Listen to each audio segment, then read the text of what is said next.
মাহে রমজানের আজকে ৬ষ্ঠ দিন। এই যে আমার পাশে ভাতিজা বসে আছে, মোবাইলে ব্যস্ত।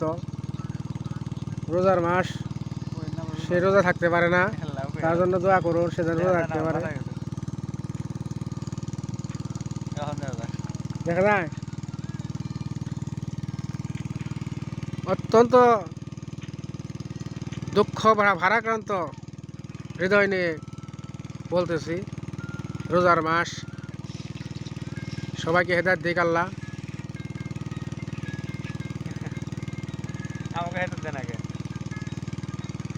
আর নিমের ডাল দিয়ে দাঁতের উপর কহর পড়ছে, এগুলো পরিষ্কার করতেছি। পাশে পিছনে ভুট্টা ক্ষেত, আমাদের বড় ভাই আনিস ভাই, তার ভুট্টা ক্ষেত। তার এই পুকুরে মৎস্য চাষ।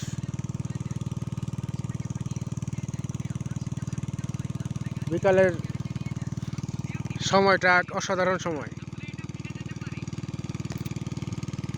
সবুজে ঘেরা প্রকৃতি।